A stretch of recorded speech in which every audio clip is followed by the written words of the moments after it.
Hello everyone, welcome to the video. Today I'm going to show you how to convert a car from any other game, / a model on its own, to Grand Theft Auto 5.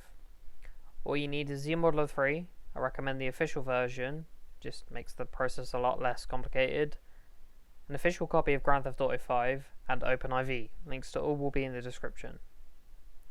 So here I have my model in Blender. I'm going to export it as a .dae. This step is not really required, but I just realised I had the car in here and I could do this tutorial, so you know. Here we go. So I'm going to export this to my desktop real quick. So actually I can put it here, never mind. So conversion.dae, got my settings and whatnot. Export collada. Oh wait, first let me just make sure I've got my rotation scale and all that shit, otherwise it'll be fucked up in ZMod.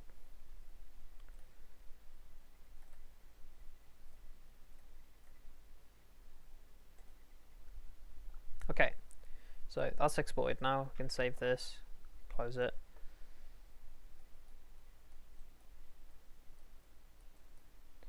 I'm going to open ZModeler.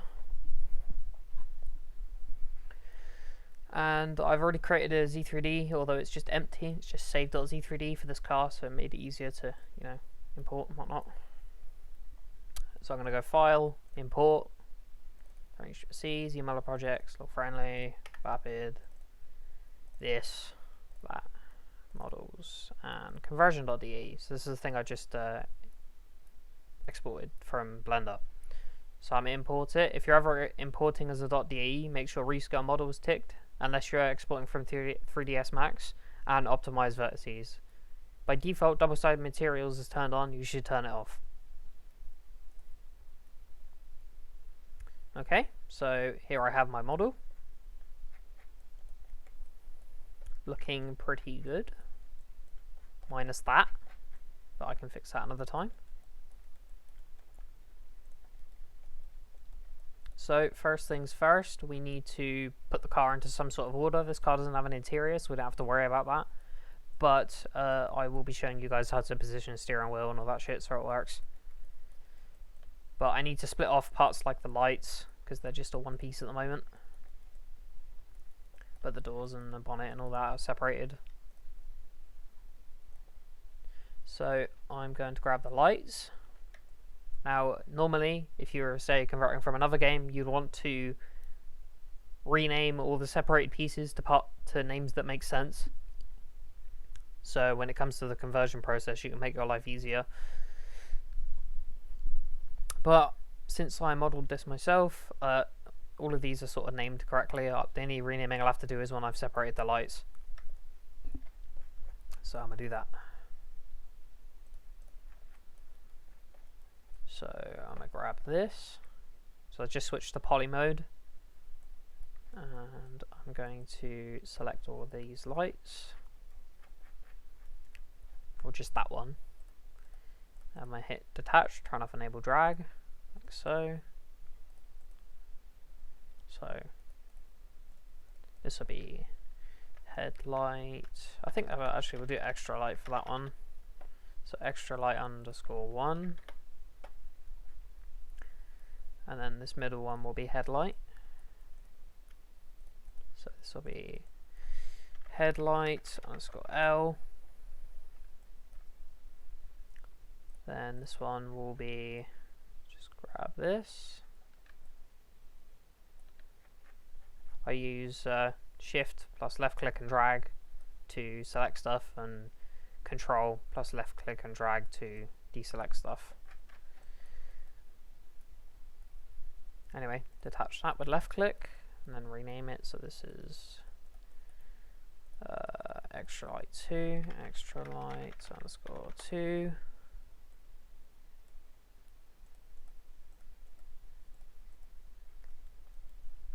And then we'll do that's headlight L, that's fine. We'll grab headlight R.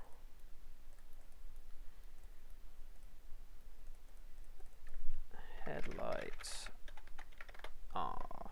There we go. Now we'll do the indicator.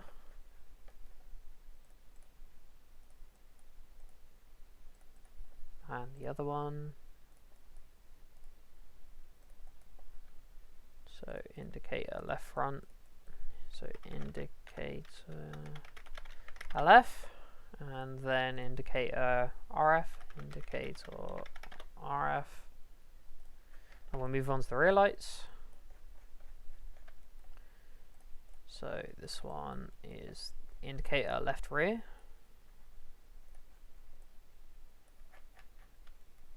and indicator right rear. I'm going to select them both just to make it easier.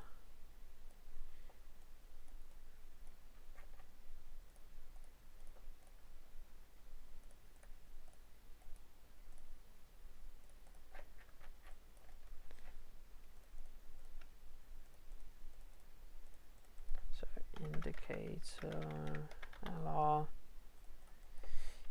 indicator RR.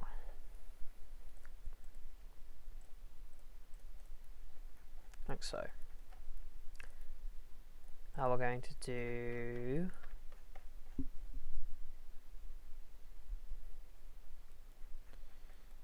this one, which is the tail lights. Or brake lights, can be anything you want really, but for this case, I think I'm gonna do tail lights. In fact, I might make these the brake lights, make the other ones the tail lights. Makes sense that the brake lights would be smaller, at least to me. So let's attach those.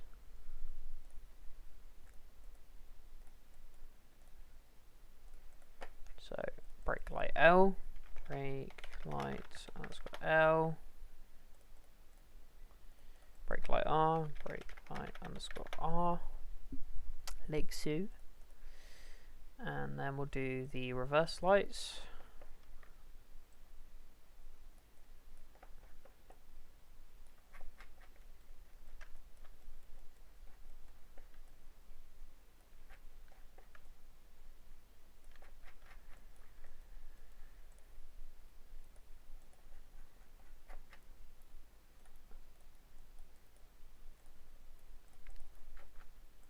Reversing light L and reversing light R, and then last but not least we'll be doing a tail light L and tail light R.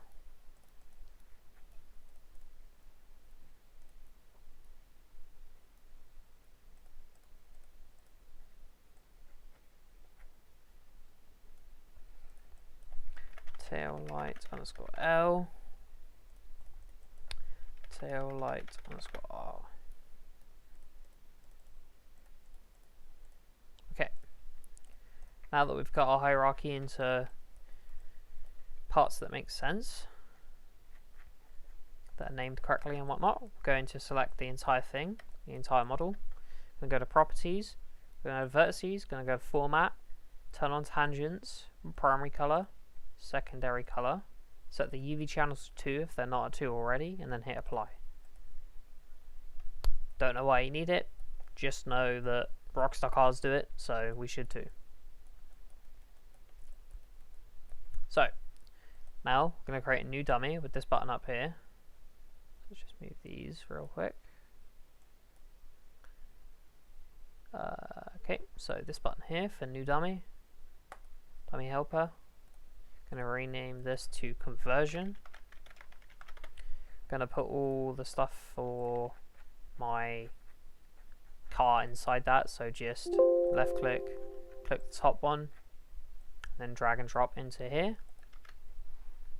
then turn that off for now.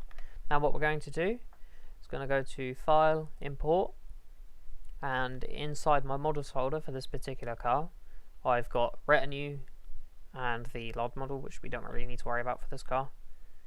Now to find these models, what I did was I opened OpenIV, click GTA 5,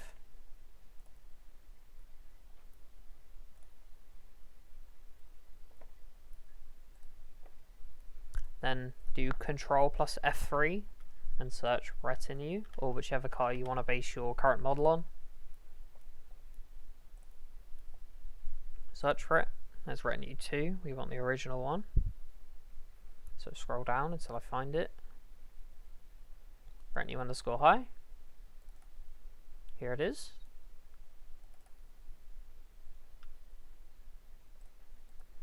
One thing to note about your vehicle, the reason why we're using this as a base is because I've used it as a reference for the position in the scene.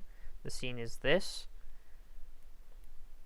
This retinue matches closely to what I've set this car at height-wise, so it means the handling will be used from it, if that makes any sense. So it will handle properly in-game, basically. It's the best way to explain it. Anyway, so we're going to click on the retinue, hit export. Well, once you've been in OpenIV and got your model, you can just drag and drop to your models folder, or assets folder, whichever you call it.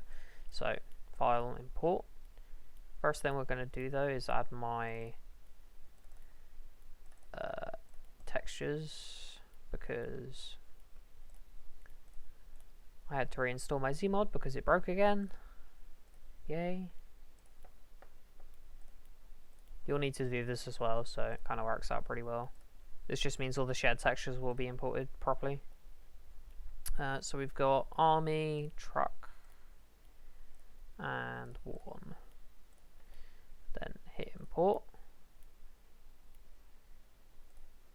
Then go to here and hit L0. As you can see, my car is similar in size and is positioned similarly to how the retinue is. So what I'm going to do now is go to here and find my env.dds and replace it with the one I have. If you're looking for an environment map, it just basically makes reflections look pretty. You can pretty much find one online. Just look for EMV ball or something like that and you'll find it. I'm going to use this one because it's the one I always use. Okay.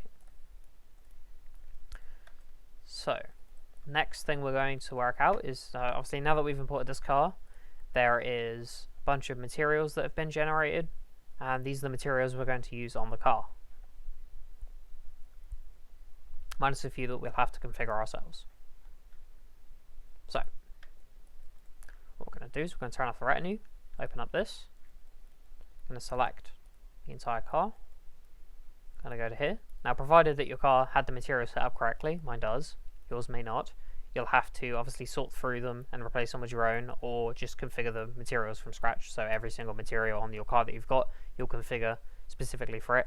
It's basically just a bunch of trial and error. If you're configuring the materials yourself, you will have to go through trial and error, make sure it looks good in game, etc, etc. But in this case, I just use Rockstar ones because they're easy, but you don't have to. So see here, vehicle generic detail 2. This was a material that was generated when I imported it. You can see that it's in there. So what we're going to do is we're going to find vehicle generic detail 2, which is the main one that's actually got a configuration and all the textures that it needs. I'm going to drag and drop it over scene selection. You see, it knows that it updates showing what materials are on the car, what's used, what's not, etc. You can just drag and drop over detail 2 and it automatically assigns it to everything that has detail 2. Another way of doing this, for example with lights, is we can hit OK. We can go into polygon mode on this vehicle. We can hit select by material and then we'll click on lights, hit select, we'll go to properties, polygons, material. For this we want to switch to retinue 2, or in this case COSI lights, because that's the name of the texture, and then hit apply. So you can see it replaced them with that material. But I need to import a custom texture because I made a custom texture for this, for that. So we're going to find COSI lights. They are here. I'm going to rename them real quick to retinue 3 lights because that's the name of the texture I'm about to import. Going to hit X to get rid of that one. Hit add. Go to all friendly, vapid, CUDA, textures, retinue lights.dds, hit open, hit OK. So that's basically just a small mini tutorial on how to import custom textures. And hit OK. So there are my lights, looking pretty good.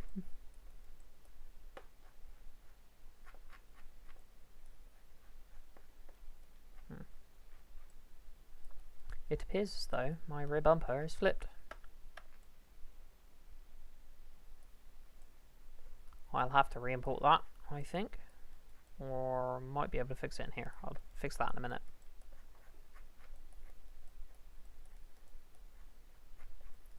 Okay, let's finish replacing all these materials. So let's drag this over there and select this. Go to buy material. We're going to select this by vehicle paint 1. Select that here, go to here. We're going to find vehicle generic small spec map, vehicle paint 1. Hit apply, and it applies it like so. We're going to go again. What have we got left? So we have vehicle generic door shut and mesh. So let's grab that one. Whoops. My material, vehicle generic door shut. And we're gonna put that, yeah, so that's vehicle generic door shut. Hit apply, and it applies it. The very last thing we have to deal with is the mesh, I'm pretty sure. I think I've got the rest of them. Yep. So this one, we're gonna configure brand new. So what I'm gonna do is select the material. In this case, it's just mesh. I'm gonna hit GTA 5, vehicle generic, and then vehicle mesh. Double click on it. Go vehicle generic mesh 4, hit on that, replace.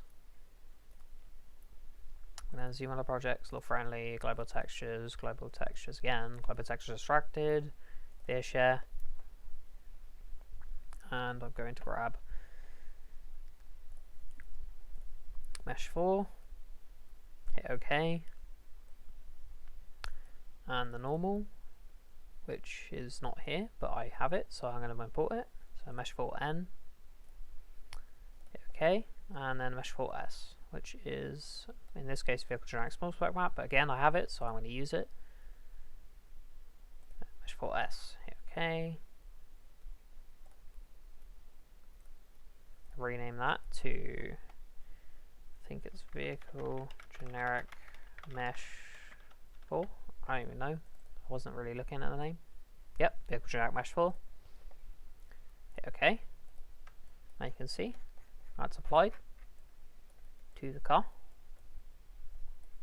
So I'm real quick just going to delete the chassis and the rear bumper because I fucked up in Blender and I need to re-import them. So I'm going to do that now.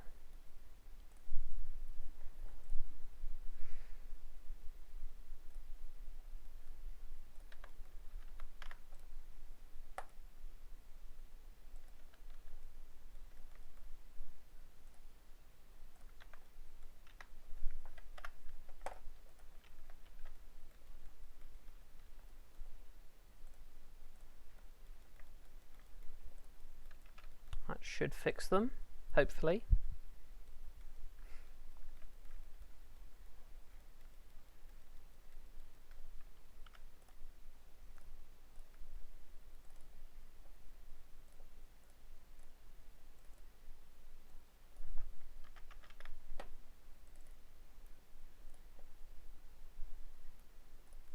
Import those. That's more like it. We just apply the materials to these and also sort out the vertices format stuff.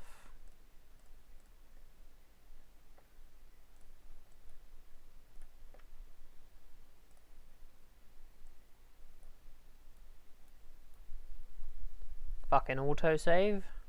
Yep. There we go. Get these back in there. That's looking better. No more fucking edge split everywhere. And no more weird flip crap going on with the rear bumper. Sorted. Okay, so what we're going to do now is prepare the retinue model for the conversion. So what we're going to do is going to open the retinue, open the chassis, click on the chassis, go to structure up here. And what you should do is you should see the name of the bone that you've selected and also default on L0. If you don't, just click on another one and then click back and it will refresh it and you'll see it. First thing we're going to do is hit this one, hit delete. Then at the bottom this will appear. You hit that and then you hit delete. Then we'll do the same with the body shell. So hit on this one, hit L0, hit delete. Sometimes they end up inside here, sometimes they end up at the bottom. It's kind of different with every one. Hit delete. And this one. Or delete. So I don't need this misgay one, so I'm going to delete that as well. I also don't need window LF, so I'm going to delete that as well. You'll probably need these, they're important. But my car doesn't have any windows, so I don't. And we're going to do the same here. Obviously you want to miscollect these collisions, but just do these compounded parts. So I'm going to delete these two, hit the door, delete, and the bumpers, which don't have collisions because Rockstar. Bruh. Same with the rear one.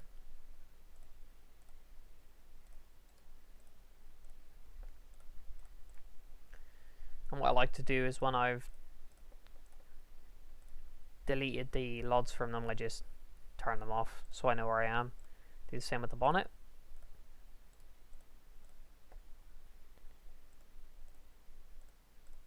And the boot.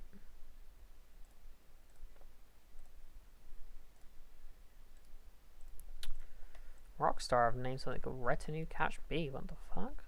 Okay. Good for you, Rockstar.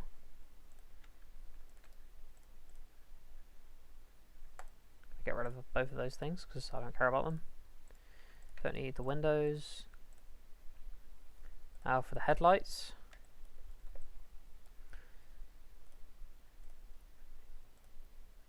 I'm going to do these all at once.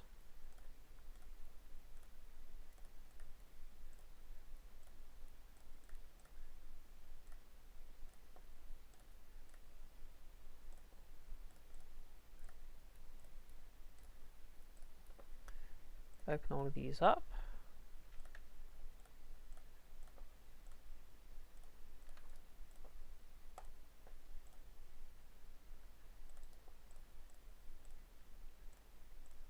Leave the hubs as they are because we need those. Don't need the wings. And don't need these windows again. Remove these reversing lights up with the other lights. I like to keep them all together just because it's nice to keep them in order. Same with this one. Delete these. And MISC C is the exhaust. We'll just get rid of that. And same with this one.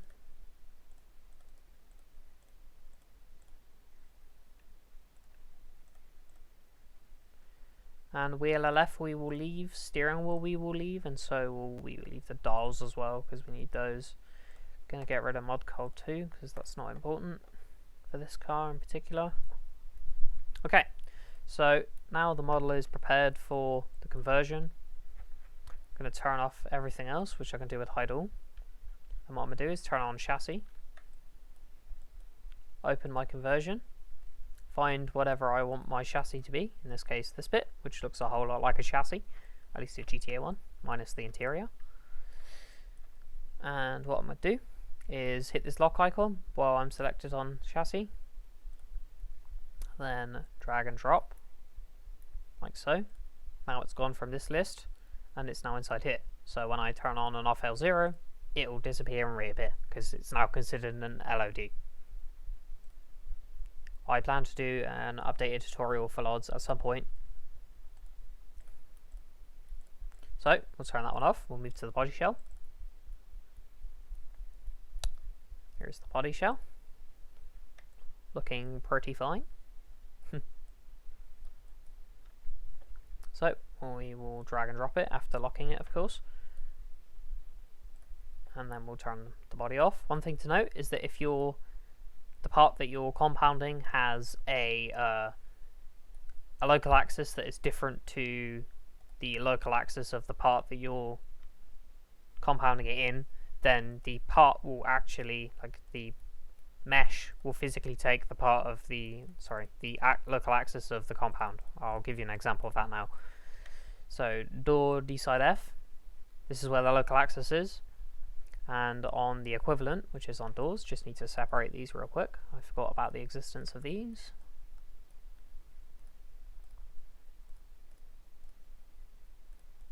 So this will be door D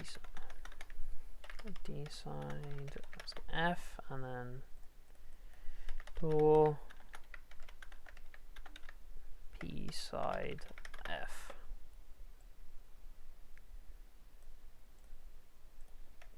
So you can see the local axis for this door is centered to the world. If I was to compound this under that part, the local axis would become this. So what I want to do now is position the local axis of my doors, which I'm going to do by grabbing, I think I'll just use the local axis of the doors. Okay, so let's grab both of these, go to left view,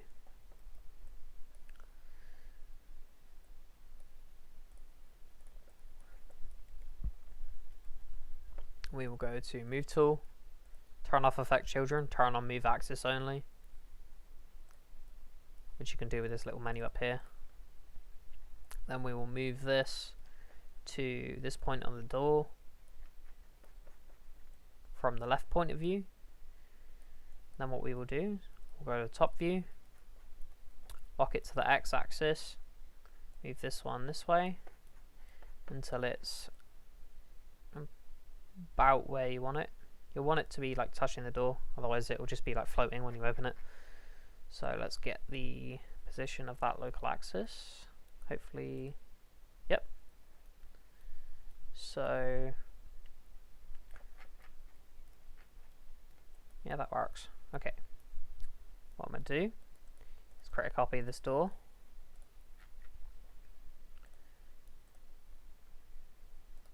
Convert it to dummy.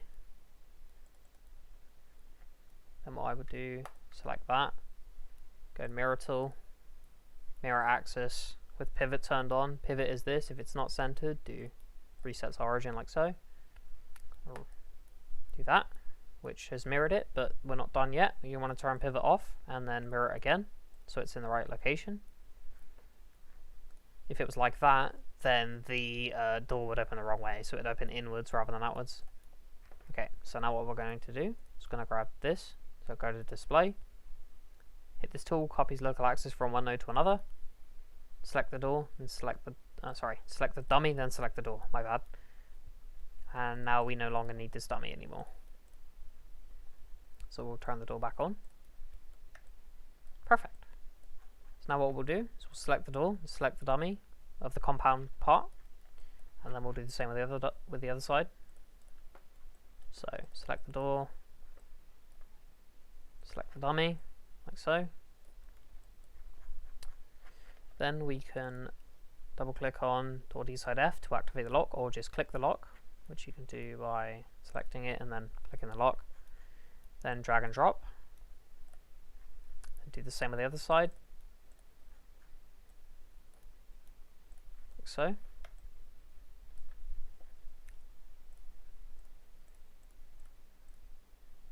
Now we're going to do the front bumper.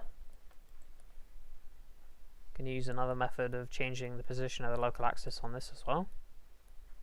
So for this one, what I'm going to do is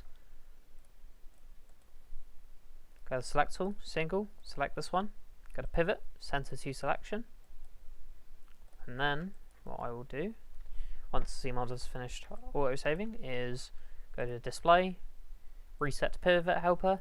This is a button that's only available in the latest version of ZModeler, and then hit left click on that. Now what you can do is grab the same tool, go like this, go like that, and drag and drop it there, like so. Well, in this case I moved it to the wrong side, so I'm just going to change that real quick. But with the mirror tool,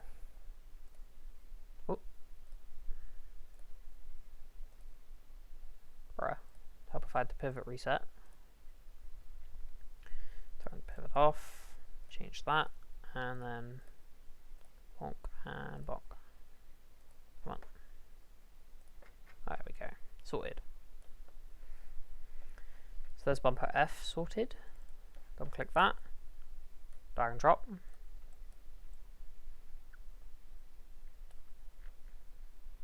Now we'll do the rear bumper.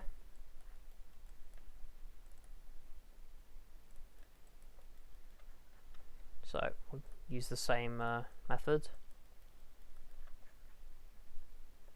Select, single, this, pivot, center to selection. Then display copy axis from one node to another. Left click and left click, like so. Whoops. Help if I actually reset this to the pivot helper first. And now do that. There we go, sorted. And now we're going to drag and drop. Oopsie. Wrong one, that one. Now we're going to do the bonnet. Again, same process.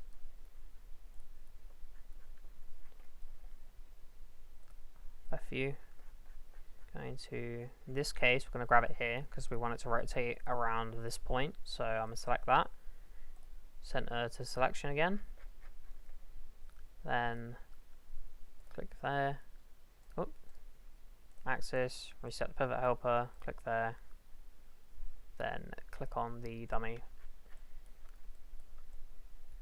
Sorted. Now we will compound it again. Basically just a lot of this repetitive stuff. So there's the bonnet, and we'll do the boot.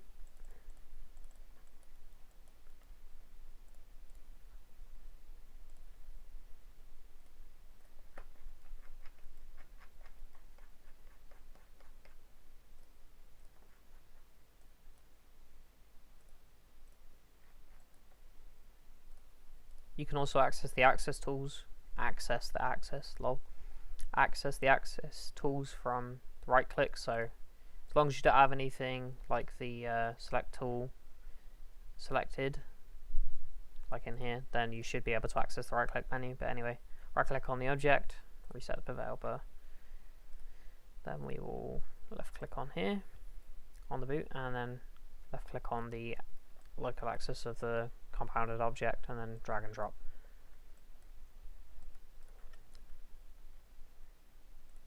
Now we'll do the headlight. So headlight L is here. Going to center this to selection, and then grab that and compound it. On lights, the position of the pivot, like the local pivot, local axis, whatever you want to call it, will determine where the corona is in game, which is the little thing that lights up. There are light settings that you can use which have preset settings for, like, preset positions for the coronas, but I don't tend to use them. I tend to just do it like this. It's just easier.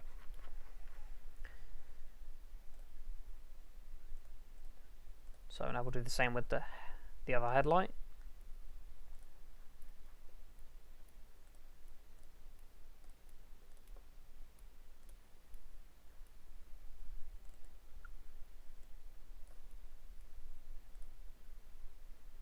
Like so. Now we'll do indicator left rear, indicator right rear. 1 second, just reordering the hierarchy. You can do this at any point. That's better. So indicate left rear,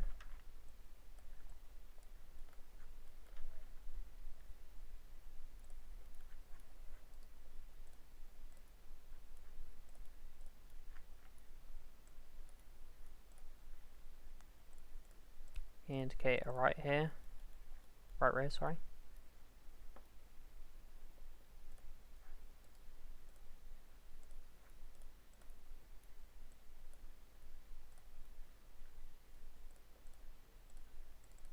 Tail light L.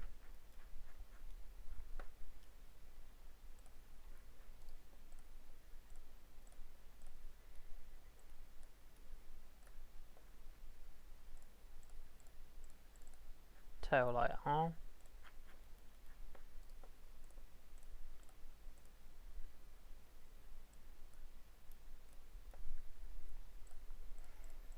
And we'll do brake light L.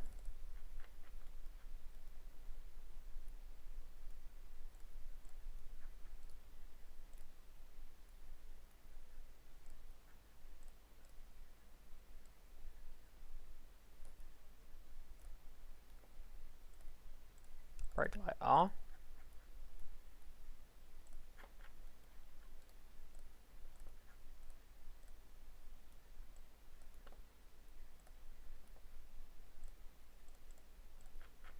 There we go.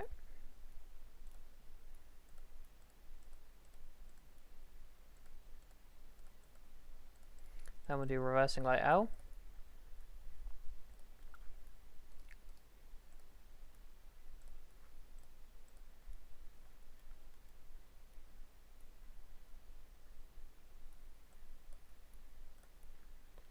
And reversing light R.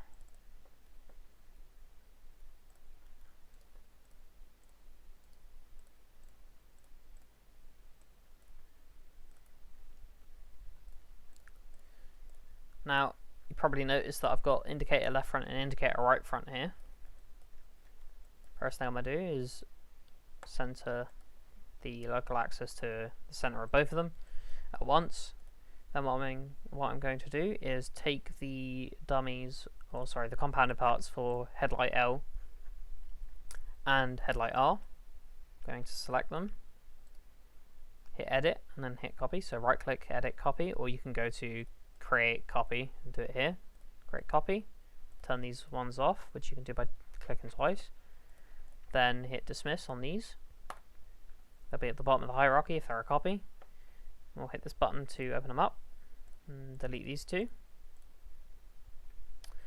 Then we will go to local axis tool again, click on this one, click on that, or click on indicator left front and click on that, and then click on indicator right front and click on the dummy for it.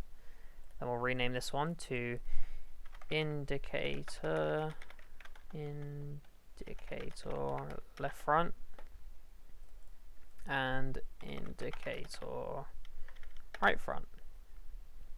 And what we'll do is we'll turn off L0, convert to compound, then drag and drop them near the top, and now we can double click on here, hit L0, then drag and drop that one for its LOD, and then drag and drop this one to give it its LOD. And I can turn those off. So next we're going to do a MISC, which is this one. It's the same process. I'll double click to lock it, drag and drop this one. This one doesn't have a custom local axis position, so it's just like that by default, like so. And looks like we've got more extra lights, so it's going to be the same process again. Going to copy headlight L and headlight R.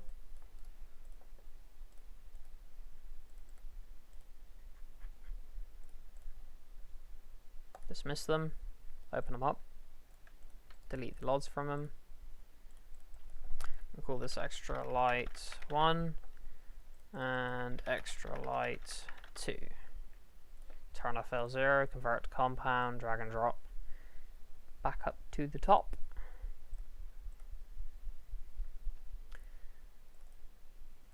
Turn on L0 again, drag and drop number 1, drag and drop number 2. This is an example of the local axis not being in the right position, but that's fine. We can just center it to the object again, like that. With doors and stuff, obviously you need to set the positions correctly if you didn't earlier, but it's better to do it earlier. It requires a little bit more work, but it's worth it. Okay, now we're going to turn the rest of the lights on, and what we're going to do is basically make them work in game. They won't just work like this, they'll basically appear in game and they'll always be lit up. That's a problem, we need to fix that. So I'm going to select the indicators,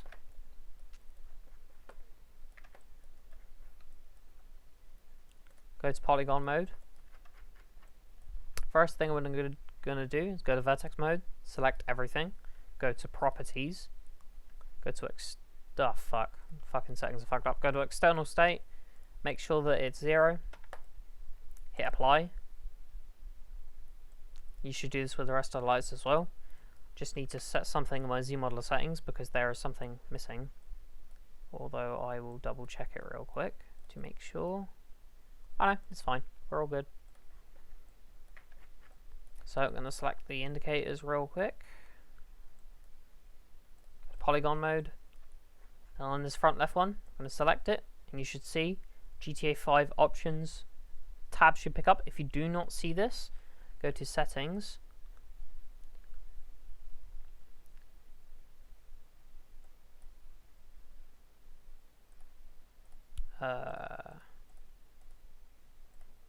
Should be in general, compatibility, open it up, hit Grand Theft Auto 5 like that, hit apply, hit OK, and then restart ZMod, and that should appear. Should. If it doesn't, then something's wrong with ZMod. I've had friends that have obviously imported stuff and whatnot, and it never comes up. With some it does. This is basically ZMod. You're going to experience a lot of weird bugs, issues, etc. You're just going to have to try and put up with it, unfortunately. But yeah, that's what happens for me. If you don't see this, you can set the IDs for the indicators and stuff manually. You just need to go online and try and find a list of the light IDs. So indicator left front, we'll double click on this, hit light type, and then this will be front left indicator, hit OK, hit apply. Now you can see that the external state just changed to 5. So indicator left front, the external state is 5. Then we'll do right front. So indicator right front. Front right indicator, okay, apply. That's 6. Now we'll do the rear left one.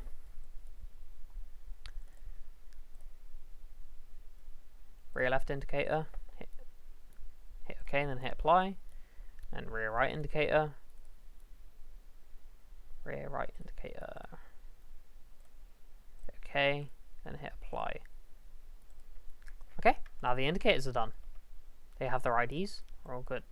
So I'm going to turn off the indicators, and we'll move on to the next set of lights. Although, just so I don't have to keep doing it every time, I'm going to select everything, I'm going to go to here, okay, Vertex mode, on all the objects, set this ID to 0. If you don't do this, then your light settings won't work properly in game. It seems pretty random, sometimes it's already set to 0, sometimes it isn't, really just depends. I usually experience that issue when I'm importing anything from Blender as a .dae, but kind of varies. It's better to set the light IDs when it's all compounded. I've set them beforehand, like before compounding them, when they're just mesh inside the conversion folder, but I tend to miss that issue if I do it that way. So select this light and this one. So this is extra light 1 and 2. Gonna go to here, light type, front left fog light, front right fog light. Oh.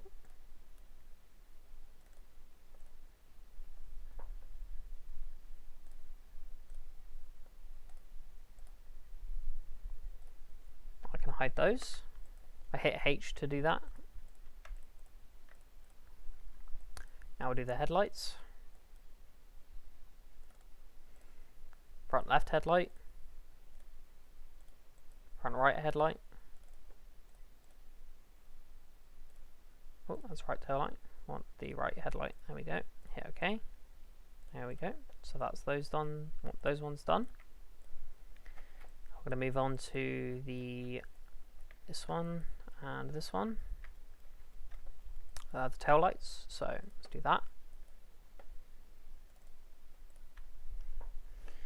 So we're going to do left tail light and right tail light.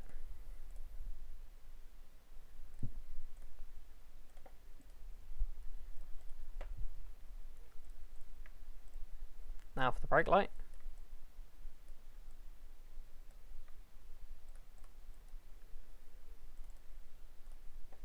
Front left brake light, or sorry, rear left brake light. Where is it? Rear left, rear left, rear left. That's the indicator. Left brake light, there we go. and right brake light.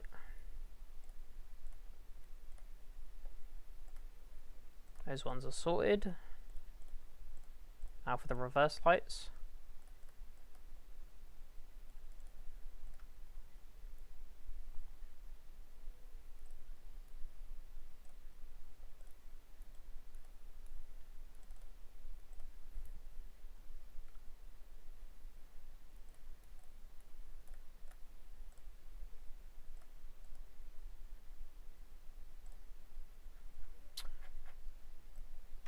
And now the car is technically functional. You could put this in game and it would work, but we're going to do a few extra things to ensure that, well, it doesn't look like this. We're going to change the position of the wheels and also change the position of the steering wheel and the seats.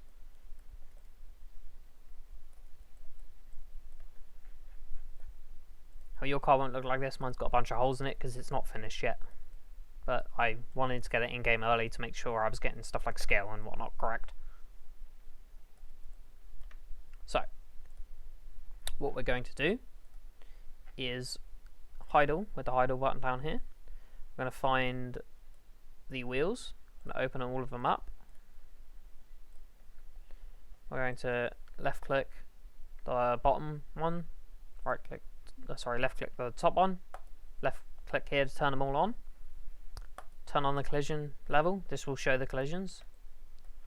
Then we're going to select all of these. If you don't have like a box coming up when you left click and drag, press spacebar or turn on auto. That basically allows that to be a thing. Or if auto is turned off, you can basically go to here and use the quad R, which does the same thing, but it's right click instead of left click. Anyway, going to just select all of these little wheel left things. They're just weird nodes that are there for some reason. I usually reset them to parent, but we won't do that just yet. So we're going to find the hubs and also the suspension pieces. Going to select all of those. Now what we can do is we can turn on body shell and chassis so I can see where stuff is meant to be. Going to click out of this one. Now we're in left view. What I'm going to do is deselect the rear ones. Just needed them all on. What you can do to reselect them is again left click and drag to turn them all on. But not needed right now. And we're going to modify, move, turn off move axis only because that was on for earlier when we were messing with the doors. Now what we can do is left click and drag this way.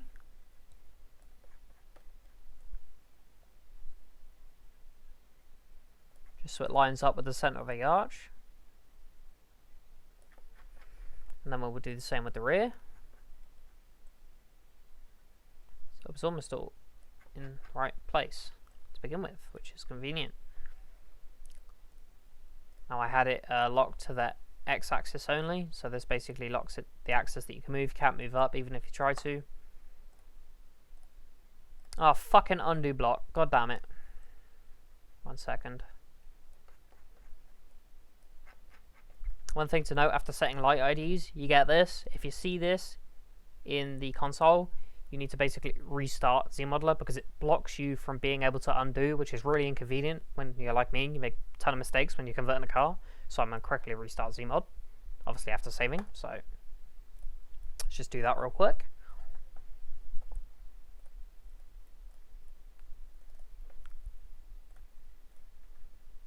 Okay, yeah. One thing I wanted to note is that if you're moving these and your collisions aren't moving, your wheel collisions, basically, if there's like a little box around it, it'll be like an outline box around the collision itself, whenever the collision level is on, basically means the wheel collisions are grouped. And what you need to do to open a group collision is find the collision, and then left click on it, and then what it will do is inside here, you turn off L0 and it will come up properly, but inside here, it will basically say open group, and you want to click on that, and then that allows you to make the content of the group editable. But these aren't grouped collisions, so it should work fine. Now we're going to move this on the y-axis, so the car isn't so slammed.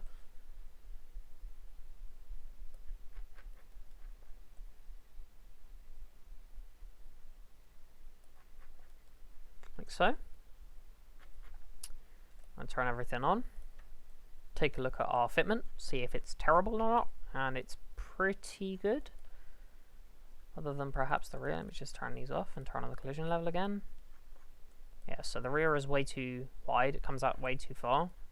So, and the front goes in too much, so we're going to fix that now. So what we're going to do, hide everything, turn on the wheels again, and the suspension and the hubs.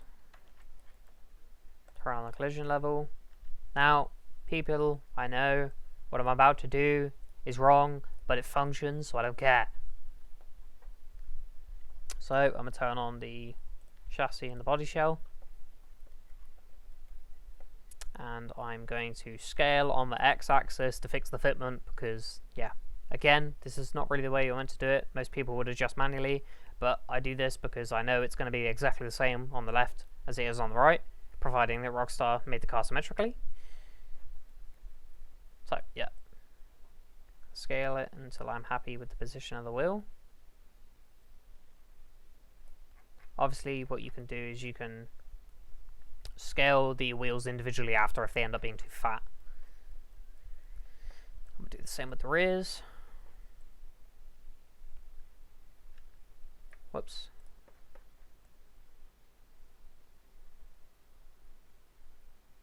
Have those tucking in just a little bit. Yeah, looks pretty good. I'll change the wheels later, but for testing purposes these wheels will work fine. And also while I'm here, I'm going to go inside the wheel LF bone. I'm going to Alt left click with all of these selected like so, and I'm going to right click them. Axis, reset to parent. I do this because these are those dummies that were way out over here, and also behind the car as well. I've always done this with my cars, and I never came across any bugs with them or anything, so it should be fine. Just going to take a sip of my water.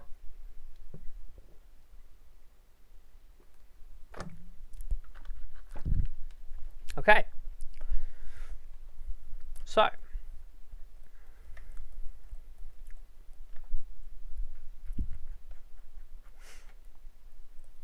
now we need to fix the pain that is these collisions, because they're not correct. So basically, if I was to crash in game, the wall would hit against the front here of this collision. So if I turn off L0, you see the collision is just this big flat wall that's way too far inside the car. So we're going to fix that.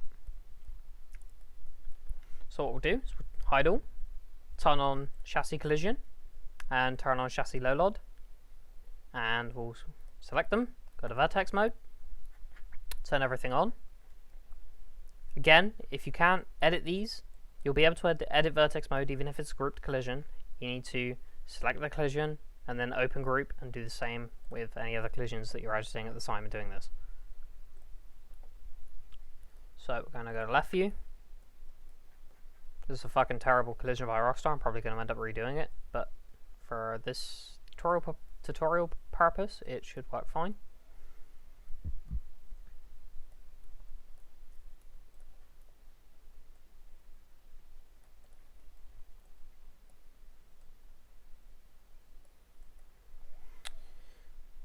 Lovely consistent collisions over here. Turning on the snapping tool so I can snap these to different locations.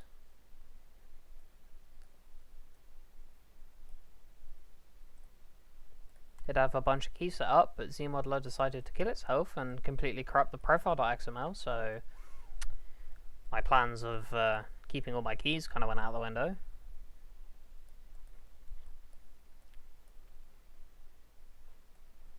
Gonna have to redo them.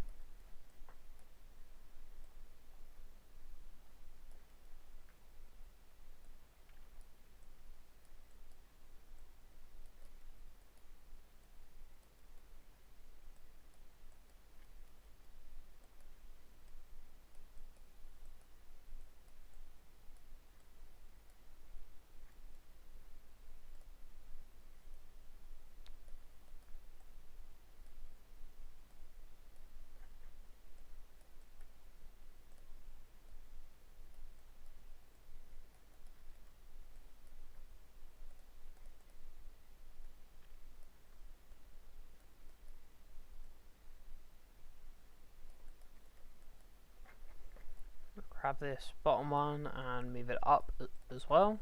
Obviously, the position of the collision will determine where it hits the floor or not, although in my experience sometimes the bottom of the collision doesn't even hit the floor, which is kind of weird, but Rockstar logic, so it's fine.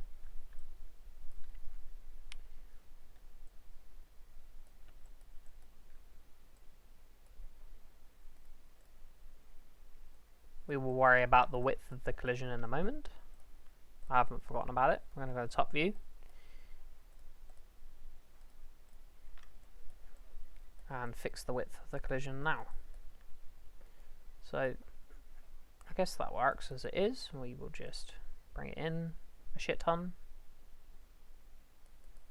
I'm going to make a high poly collision for this at some point. Obviously the collision doesn't need to be perfect on the car, but it needs to be pretty close. I don't recommend just selecting the entire model and copying it and using those as collisions. Collisions are meant to be lower poly than the car itself for performance reasons, but probably for some others that I don't really know because I'm not Rockstar.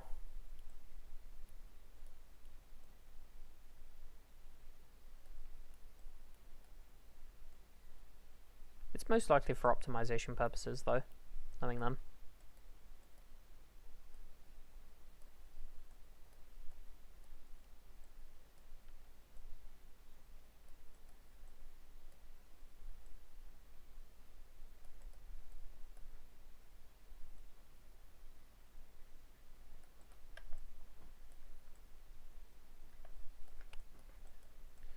So I'm just going to recalculate all the normals on the chassis collisions, make sure they're all good. It's looking pretty good. So now we are going to move on to the door collisions. Naturally you'd move on to window collisions as well if you had them. If you have them, sorry. I don't have any window collisions, so I won't be doing them.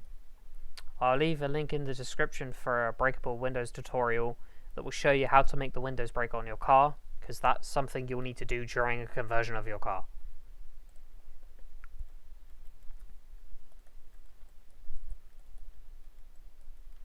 So let's edit the door collisions. I usually do these both at the same time. Rockstar have decided to take a really weird approach to doing door collisions on this particular car. I imagine they have a reason for that though, so that's fine. I will just use these. Got a Vertex mode on these, turn on the doors. And edit the positions of them so it matches. In fact, I'm going to get rid of this top shit because I don't need it. I will just wondering what would be best for this. I think I'm just going to take these. Yep, and then right click, align, horizontal. And then I'll fill them in.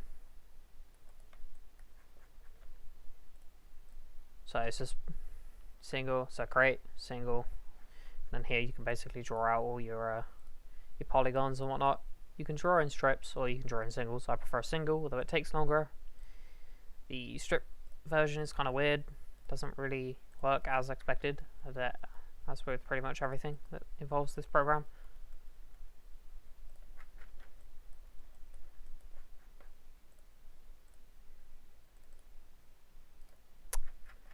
And of course, it's being a pile of shit. There is a bug with ZMod where you can't create polygons if you've selected one. It sort of prioritizes it, so I actually have to add polygons to this other side separately to the other one. Yay bugs. Or unintended side effects, I don't know. Gonna grab this. There we go. Now we will select our other door again.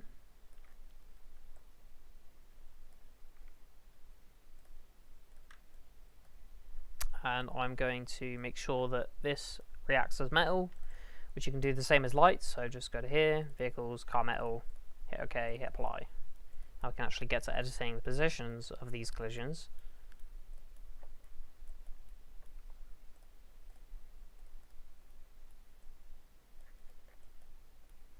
I edit them both at the same time just because then you know that it's symmetrical on both sides and you're going to have really weird issues.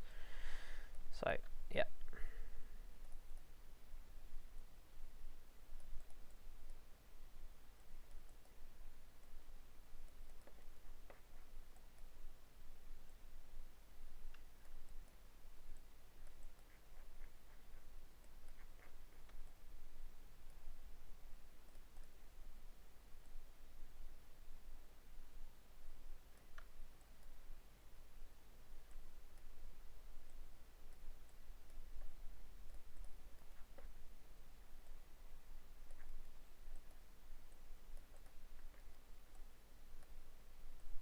Again, I'm likely to redo these collisions because I'm not happy with how these ones are. They need to be a little bit higher poly to work properly on this car. So we've got the left view sort of sorted out. I'm going to just move this down to there. And recalculate the normals because for some reason I do that on collisions, although it's not really needed. I'm going to go to front view. We're going to edit the x-axis of these because obviously, as you can see, this is not really acceptable as it is right now. So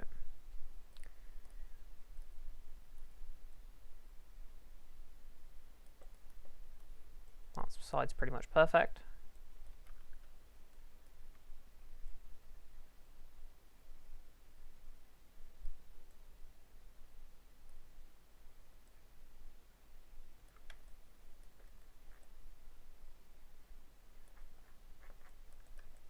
Yep, that's looking pretty good. Fucking undo block again.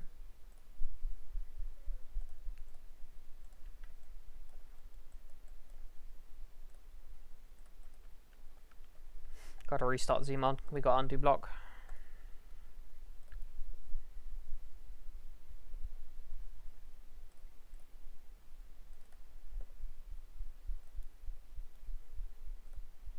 Okay, so that's the door collisions done. While I'm here, I'm going to set the position of the handles. This basically just controls where the player's hands will go when you go to open a door. They're almost perfectly set though already, because I didn't change the position of the handle very much. That looks pretty good.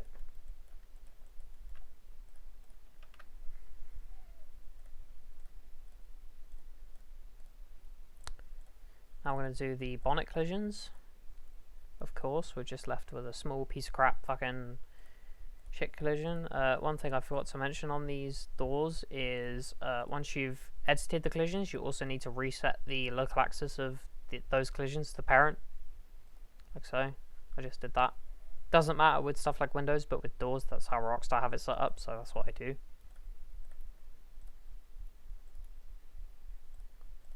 So we'll do the same with this bonnet collision.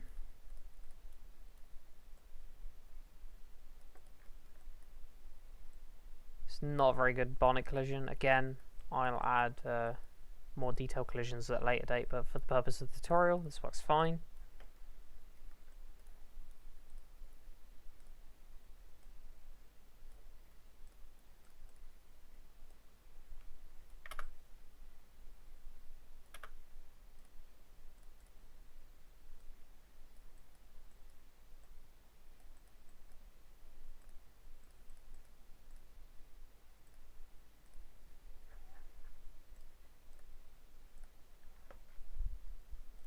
Time for the boot.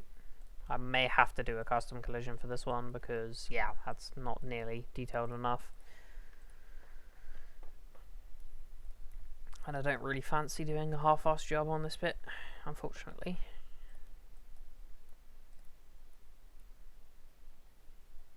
It means we get to deal with the undo block again. Yay! Fucking depressing.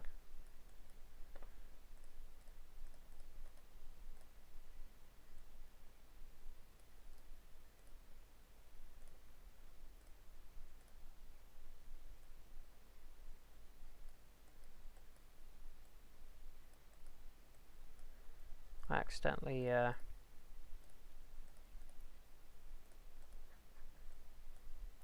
had the sharp edges thing turned on when I was editing collision. All collisions must have every single vertex welded on them, just because, again, that's how Rockstar does it.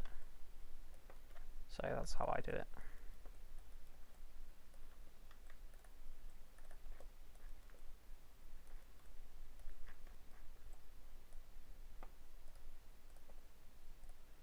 Whoops, wrong button.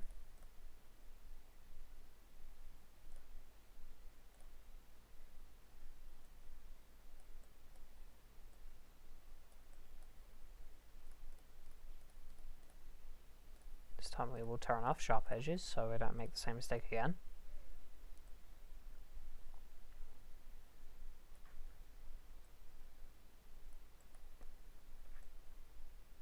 It's looking pretty good.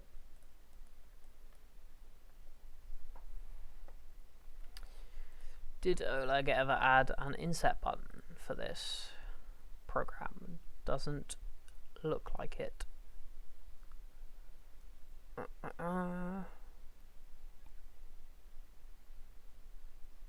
That's slightly annoying. I suppose it's fair enough. It's not exactly an amazing program. I was kind of hoping for something. That's fine. So I'll create single polygon, go to vertex mode again, and we will fill in these. Whoops, clicked on the wrong one.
Going to select all of this, properties, GTA 5, group, vehicles, Carmel.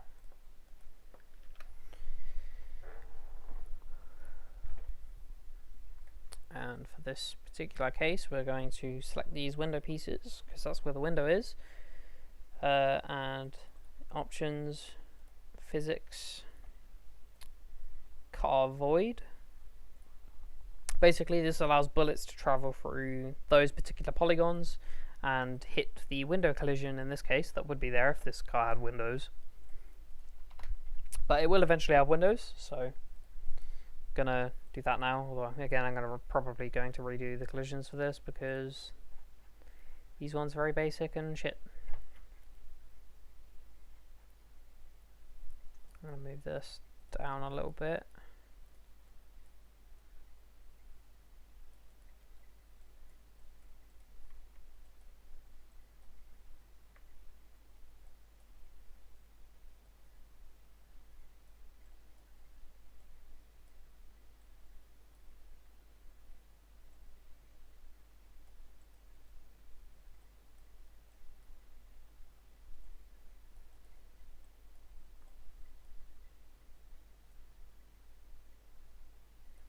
There we go.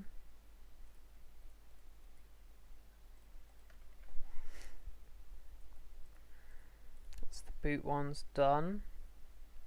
Wheel collisions are fine. Load loader's fine. Last thing we're going to do is the chassis dummy. Now, the story with the chassis dummy is it's just a dummy, so you can't edit it in vertex mode, although I wish I could. Now this does some stuff with the center of mass of the car, but the way I always see this whenever I import it is it's around the same length as the car and the same height as the car. So that's usually what I do with them. I'm Pretty sure it's a reference for center of mass though, because I've messed with it before and it's completely fucked up the car center of mass. So, yeah.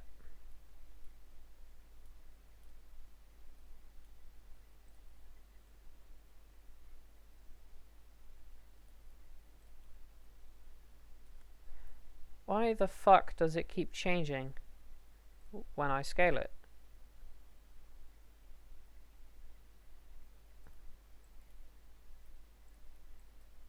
That's kind of weird. I think I need to restart ZMod again. Gonna do that before it fucking resets the position of it again.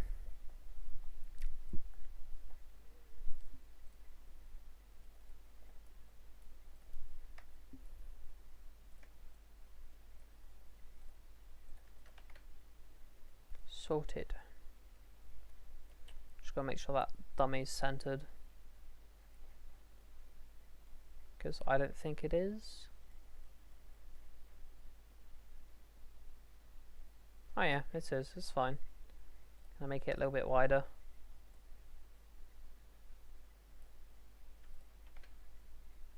Okay. Now it's just a case of positioning the dummies correctly. The dummies that we have left, things like the slipstream ones, which are here.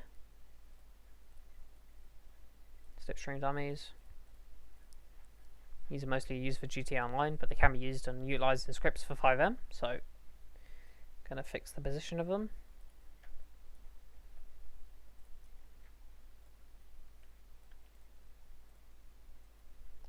And the exhaust, which is this one, although I don't have an exhaust on this car, so I'm just going to leave it where it is, but move it up a little bit. And then the neons.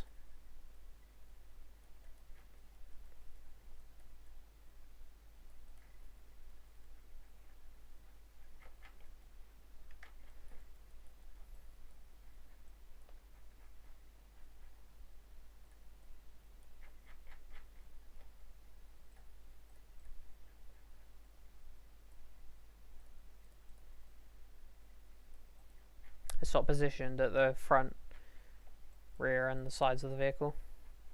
I'm going to move this one as well, so it's more centered towards the door here. That's better. Looking pretty good. Okay, so next thing to note is the position of your steering wheel. Now it's likely that your car has steering wheel position of its own.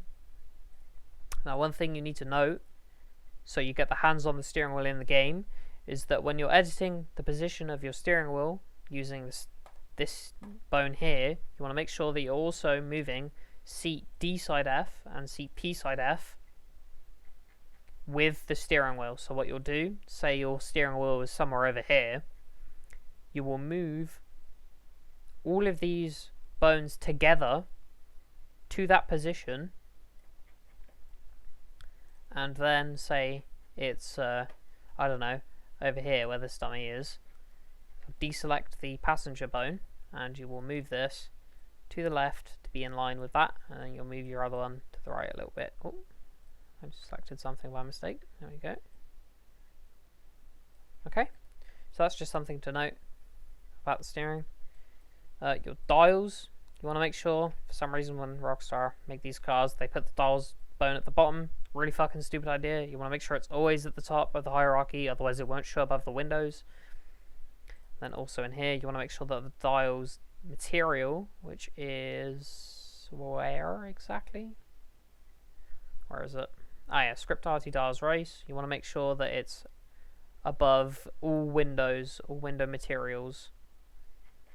So you've got glass windows too, and other as well. And this it's the same story for badges. If your steering wheel has badges or there's badges inside, you want to make sure you do the same with those as well.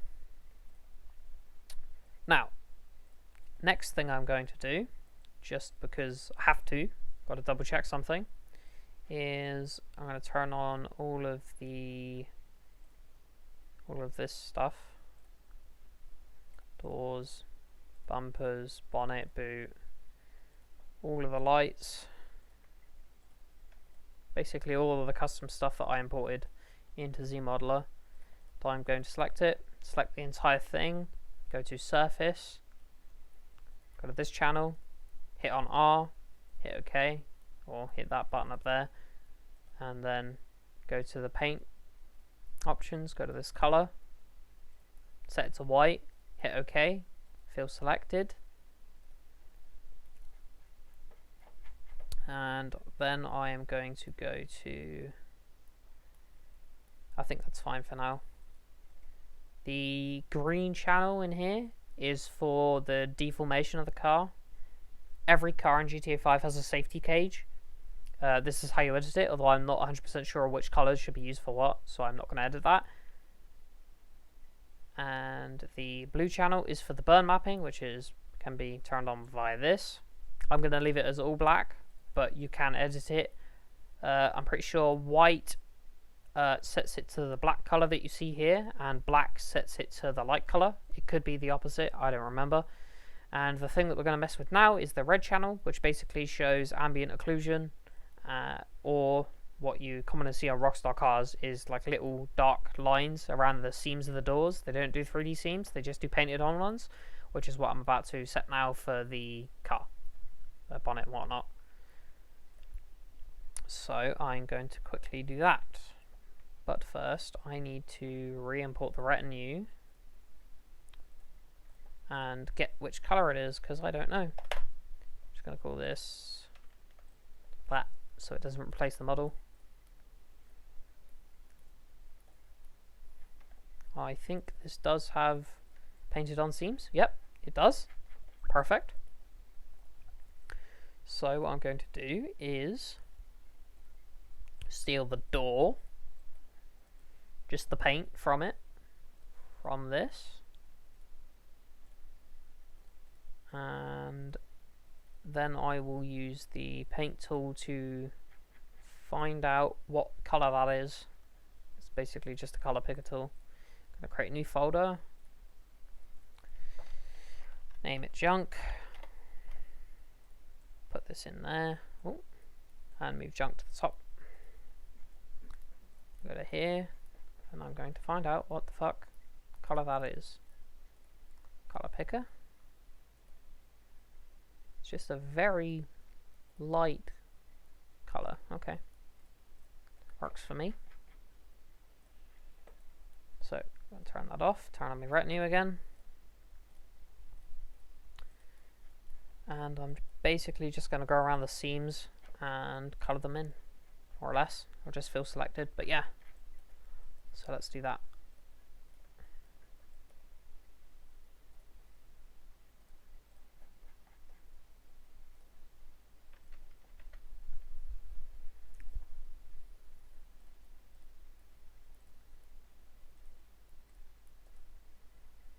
Just turn off that real quick.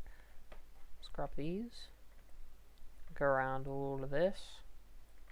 This is not a very fun process. But unfortunately I can't do Vertex paint in Blender because it doesn't export properly, or import properly, whatever the fuck's going on with ZMod. Could be ZMod, could be something else, don't really know.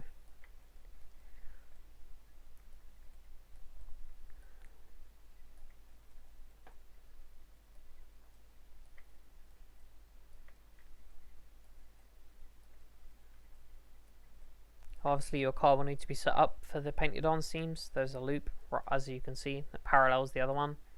That's how you know that it's set up correctly for them. But if it's not, then you won't be able to add them for obvious reasons, because it won't look correct.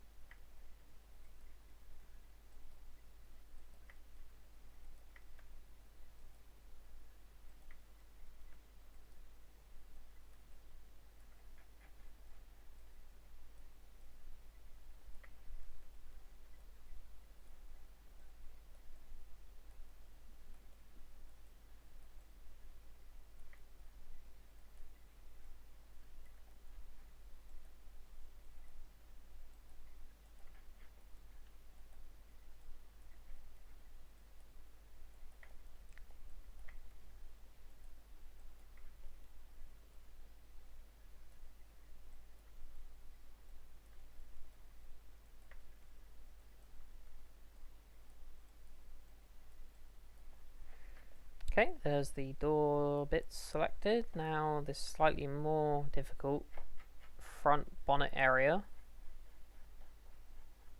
I think it's just that. Yep, appears to be.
Okay, that's the bonnet done. That was slightly more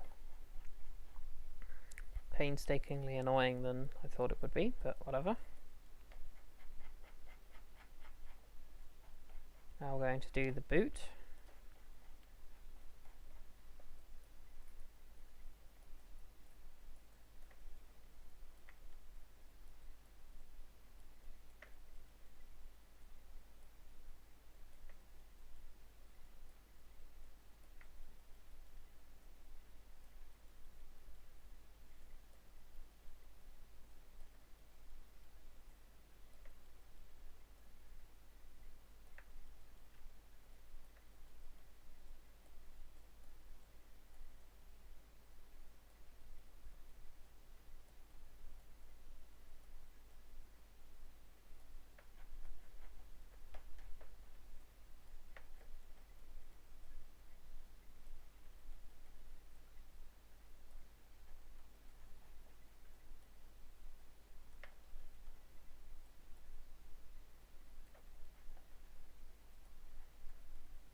Okay, that's all the seams selected on the body shell. Obviously I'm going to have to go through and do the actual doors, the bonnet and the boot as well, which I will do after I've done this. So I don't think that's the correct colour. Let's double check.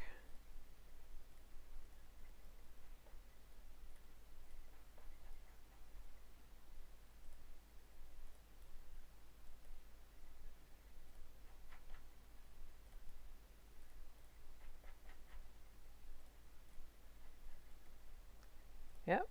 Why does it keep changing the fucking colour? Hello, ZMod, can you not? Okay, guess using ZMod like that is way too much. Fuck's sake. So I gotta pick the color.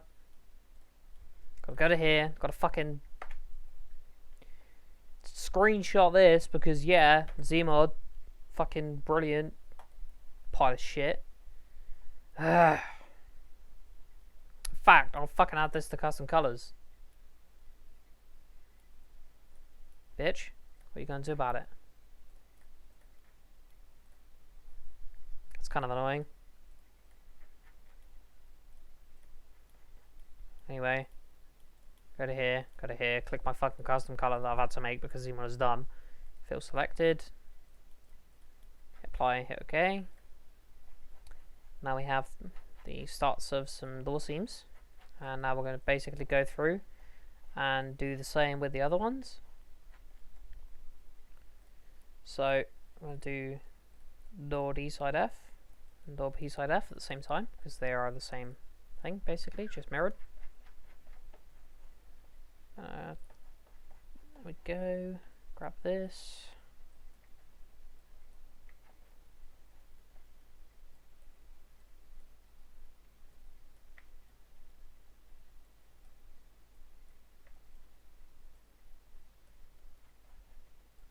There's a fly flying around my face. Fuck off.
This is not required to make the car work. You could basically make the car work without doing any of the Vertex paint stuff, but this is just stuff that I actually need to do because, yeah.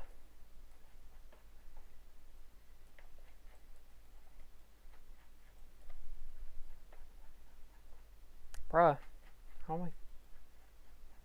I think that's all of them. Don't think I missed any more. If I did, I will know because there'll be a gap in the Vertex paint.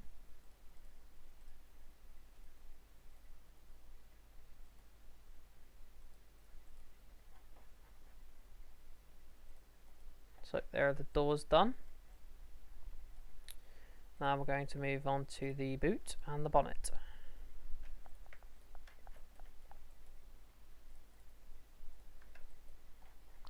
Now with these it might be a little bit simpler to do because they are just one mesh, so other than that, that's going to be a problem. That's fine. With parts that are just a one piece, you can basically use a select tool, open edges, and select it, and it will basically go around the entire edge. But if your piece has edge split, like this boot does, because of a seam, then it will select it wrong, which is kind of annoying, but not the end of the world. Just basically means I need to go through and deselect this shit because that's not where the seam is.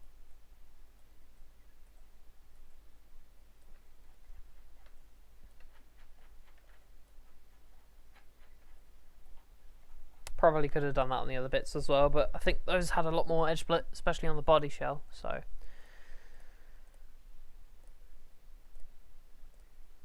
fill selected.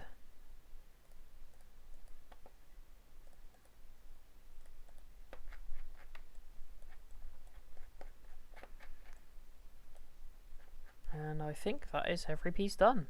If I turn off outline now, I should be able to see some very sexy looking painted seams. Very nice. They're exactly the same colour as Rockstar's too, so it will look like it's one of their cars basically.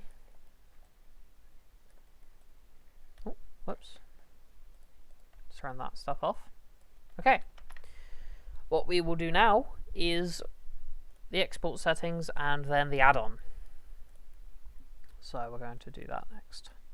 So I'm going to rename this to I don't really know what to name it because it doesn't really have an official name yet. Sort of been thinking about it. Let's have a look. I did note a name down, but I don't know whether it's going to be the final name. Penman. Vapid Penman. So we'll call this Penman. Penman. Even though it doesn't have any Vapid badges yet, because again, it's not done. Again, wheels, we'll leave those because I'm not going to change them until I model my own. Suspension could probably do with some editing, but this is about making a car function, not making it bug free, so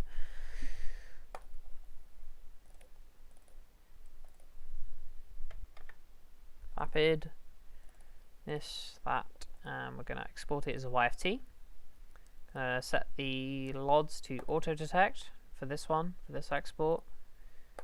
Naturally, if you had LODs on your car, you just do auto detect for both exports. What it will do is it will automatically set it so if you've got underscore high, or you're exporting the underscore high, it'll export the highest only, and if you're exporting the LOD model, it'll do all but highest. But in this case, we're going to do auto detect like so, and then we're going to name it Penman underscore high. As you can see, exported highest LOD only. Gives you some techie specs like how many hierarchy elements there is, how many collision elements there are, how many materials are being used, and the embedded textures. And then for this, you don't need to do this if you don't have LODs, keep that in mind. Oh, sorry, you don't need to do this if you do have LODs, that's my bad. Penman. So, export. We're going to call this Penman. And then we'll do highest only for this. Hit export. Now it's exported that. Again, if you have LODs, you don't need to export twice. You only need to export... Well, you do need to export twice, but you don't need to export twice and edit the name of this and edit the settings of this, basically. But yeah. At some point, I'm going to make another tutorial on how to do LODs on a car. Probably this one. It's most likely going to be my lazy LODs tutorial, rather than the full-blown, I go through and optimize the car poly by poly, because that's depressing. But yeah, so that's what we've got here. We've got the car and it's been exported. Now it's time to work on the fun that is the add-on for the car. Now, although Scriptbook has just updated after the update, hang on, need a drink again.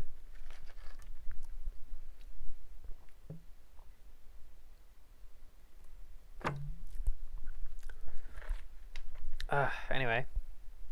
As I was saying, although Scriptbook has been updated, none of the mod menus have been updated for GTA 5 yet. So, what I'm going to have to do is make a 5M add-on instead.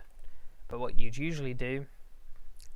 Well, I'll make the add-on like I usually would, or I can't test it. So we'll go to DLC packs.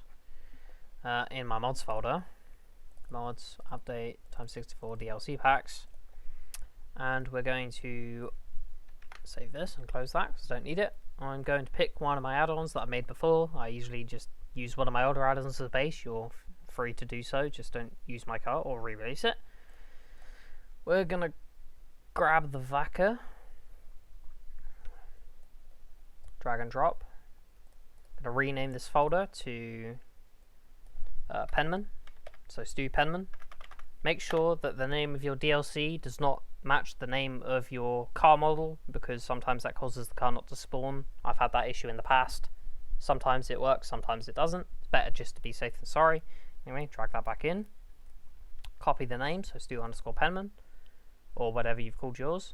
Go to DLC RPF, content.xml, edit. DLC Stu Vaca, so we'll rename this to DLC Stu Penman. Copy this line at the top, paste it in.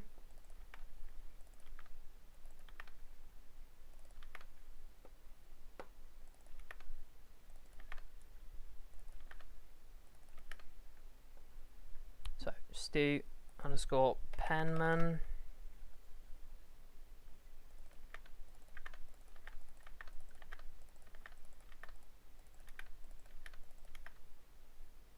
And we're going to grab the mods.rpf. I'm going to name this to Penman mods.rpf. Penman mods.rpf.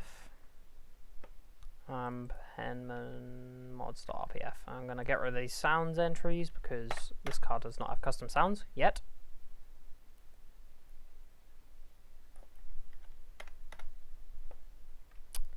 Copy this, save it with Control S, and we're going to paste that there. I'm going to call this Stu_Penman. And I'm going to rename this to Penman as well, all in caps as it shows. Penman. Thank you, Windows Defender, for letting me know that you scanned it and you found no threats. And save. We're going to go to the mods.rpf. I'm going to rename it to Penman_mods.rpf. Penman. Whoops. Penman. Bruh. Penman. Bruh. Can't fucking spell. Anyway, I'm going to delete the audio folder because this card does not have custom sounds yet. And going to go into here. Going to delete all of this. Yes, that's just for the old VACA. Now we're going to go to the exported folder. I'll grab Penman. Penman_hi. Drag and drop into OpenIV. Then we're also going to grab the retinue.ytd. And I'm going to delete everything other than the, I probably need no dirt, don't need the retinue detail, don't need retinue interior, don't need Sultan, import, retinue lights 3, or retinue 3 lights, whatever, save. Now I should be able to view this and see that it is a car. Nice. It appears as though, oh wait, I forgot to rename the YTD, but yeah, there you go. Actually see the Vertex paint, that's pretty cool. Pretty neat.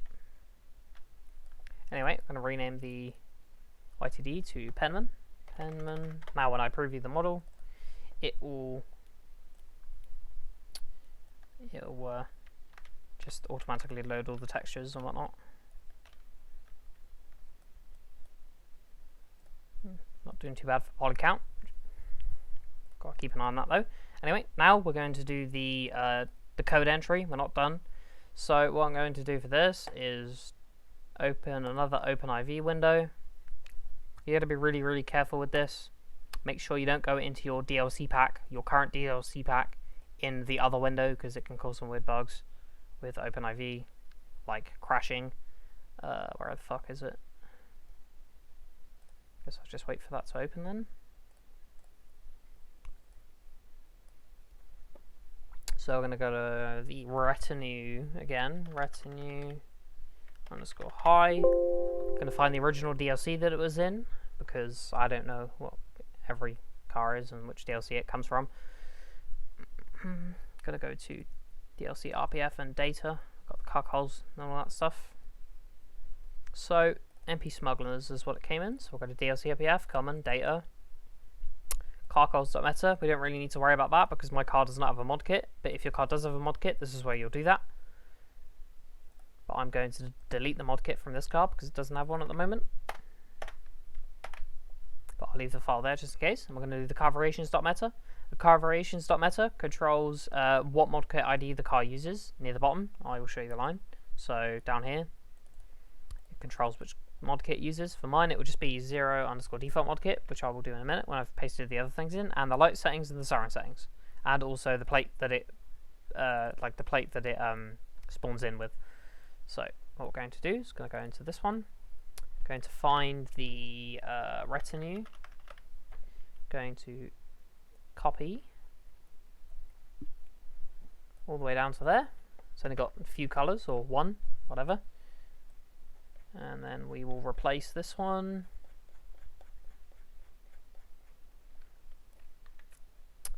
Rename it to Penman. And we'll do 0_default_mod kit. And the light settings we will do 0 because we don't have custom light settings for this car.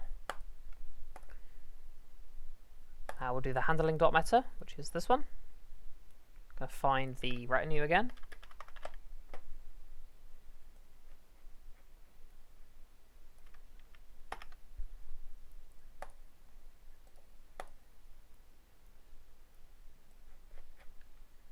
And I paste this in. And I'm going to set the weight to whatever the weight is of the car this car is based on. 1 second.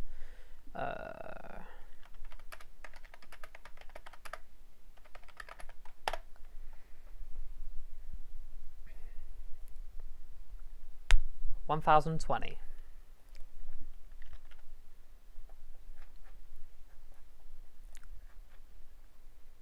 Ugh, handling flags. Ugh. That's fine.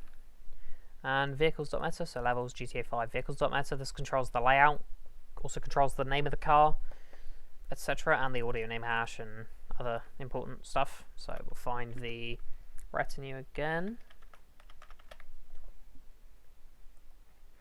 So this will be an add-on vehicle when it's done. So grab this, place this. I'm going to rename retinue to penman in a moment. Just want to get something else. The TXT relationships. This allows the dials to work. So I've got vehicles race generic for the retinue. So I'm going to get rid of all this shit because it's just my crazy parenting stuff. Like so. I'm going to copy this, vehicles race generic. And then the child will be penman.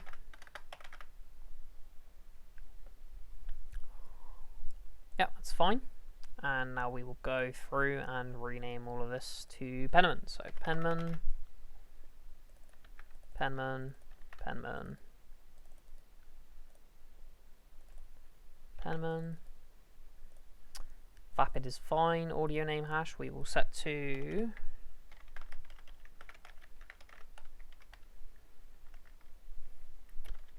we will set this to retinue for now. And that is all we need for now. Flag extra strong, flag average car, has interior extras, can have neons, that's all good. We will save that, just going to double check the handling.meta to make sure I renamed it. I did not, so I need to do that. And same on the car variations.meta, I did that, that's good. Okay, good. So, we don't need that window anymore. Now from here, going to get rid of all these mods because don't need them. And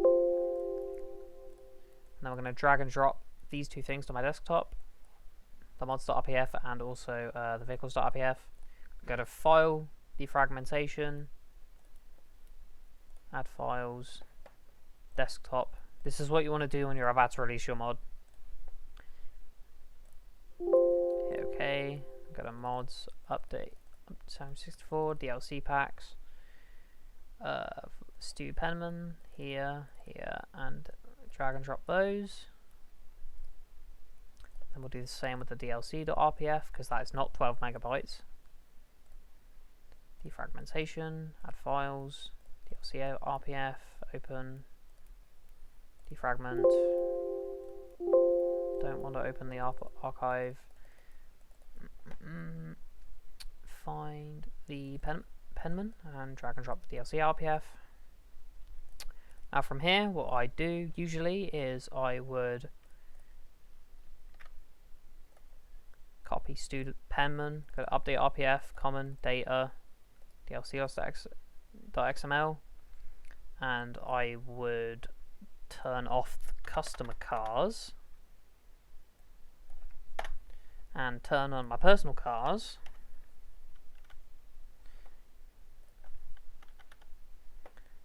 Paste that line there, copy this line,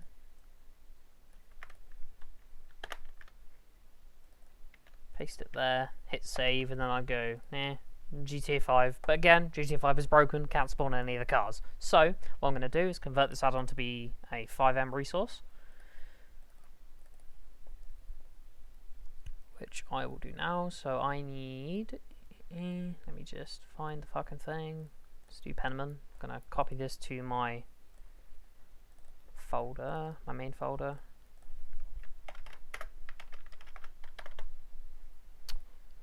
penman.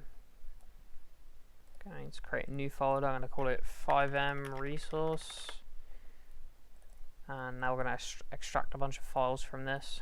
So DLC APF, data, need all of these other than DLC text. And the stream folder.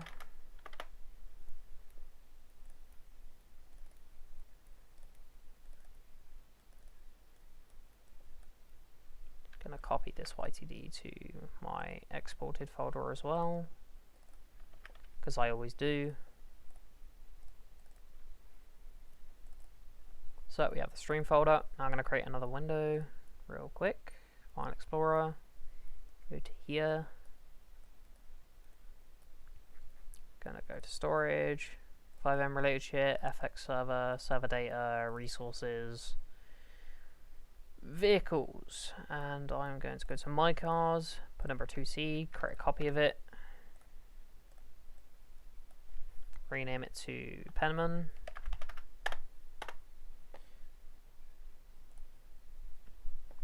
Go to the data folder, delete all of these, replace them with mine. Go to the stream folder, delete the mods folder because it doesn't have any at the moment, and delete that stuff because I don't need it. The stream folder, copy this, paste it there. And I'm also going to set up the names of the car real quick. So in the vehicles.meta, let's just find that real quick. In the vehicles.meta, we got an entry for the game name here, and obviously the normal name of the car. And we need to copy the game name. Go to names.lua. Delete this. Paste that there. And just give that a name, so Penman, and then save it. That's pretty much all I need to do for the name. And you do this for all your mod parts as well. It's slightly different for the add-on for the single player, which I will show you now. So for the single player one, what you want to do is go to x64, data, language, American, export to open formats, go to the folder of your vehicle, so in this case Vapid, and select the folder. Global.oxt is what we'll get. And we're going to delete all of these other than the first one. So this will be Penman in capital letters, Penman. And then what it equals to is Penman. Does the same thing. This is just for the add-on itself, and then you replace it here. For some people, there'll be other RPFs in here, like American, Spanish, German, Russian, etc. What you want to do is basically just drag and drop this OXT into every single one of the RPFs, but in my add-ons, I only have one, which is American, so we'll do that. You can translate your names if you want to. I tend not to because I'm too lazy for that. So now we're going to copy the Penman name, and we're going to go to my CFX server config, and we're going to ensure Penman. Now I'm going to start my server and test to see if the vehicle's working. It should be. If it's not, we'll figure out the bugs, and you guys will learn along with me.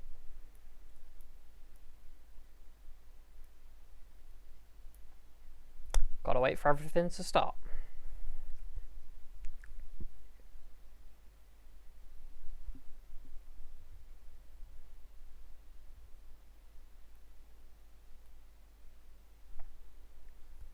Waiting.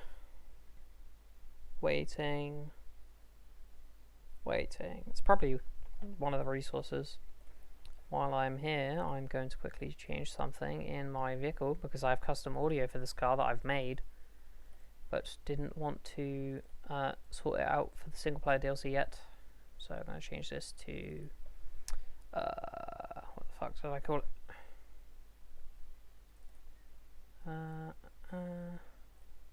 I named it F-Barra, of course. How could I forget?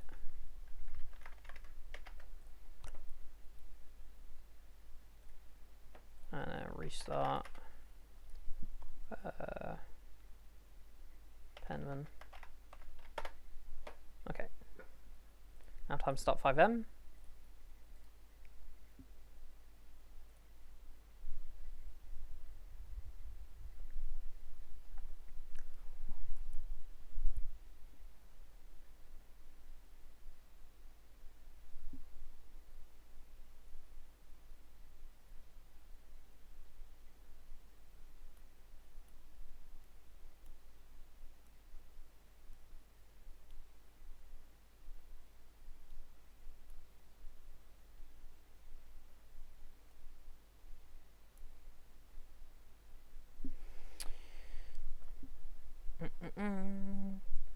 Take your time.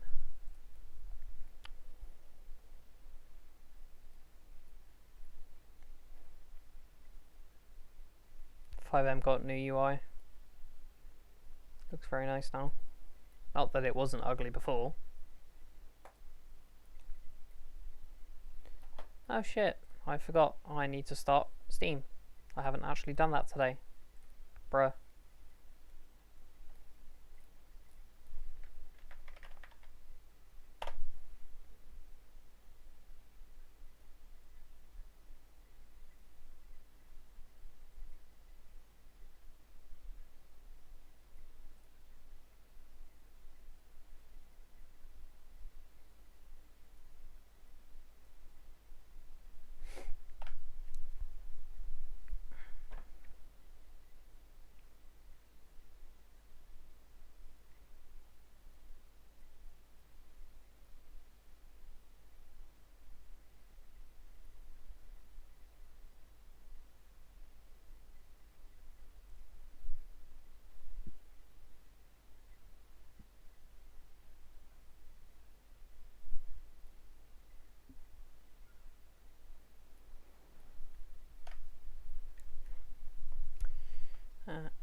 Waiting. Yeah. Okay, let's go outside to the street and spawn the car and hope and pray I did everything right. Probably going to be bugs. There's always going to be bugs when you export your car first time. So let's find the penman. And here is your car. Or my car in this case.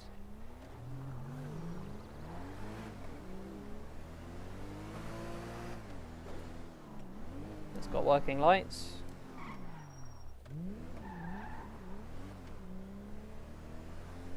Head sticking through the ceiling, but that's fine. You just need to move the player down, but we move the steering wheel and also the seat positions, and my hands are still on the steering wheel. Look at that.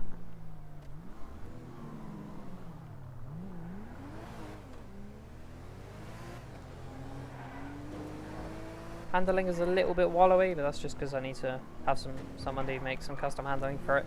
But it would be a lot better than what it would be if I just left the model in the original position that it was in.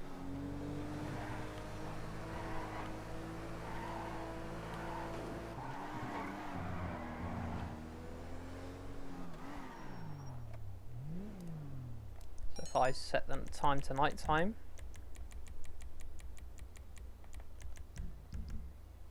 you can see that my headlights turn on. Oh, I'm missing texture as well. I'll fix that in a minute. So headlights first, extra lights after. Got indicators as well. Left indicator, looking good. Right indicator, also looking good. Hazard lights, looking good as well.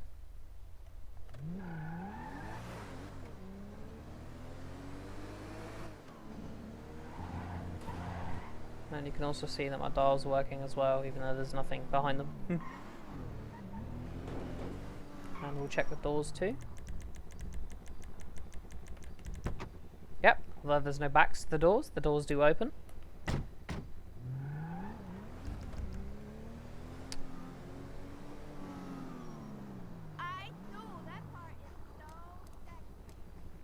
The door seems looking pretty fucking sexy, not gonna lie. This is the first time I've seen this car in game since I modeled it, so pretty cool. Pretty happy with it. So this is a completely standalone car, doesn't rely on anything other than the layout of the original retinue.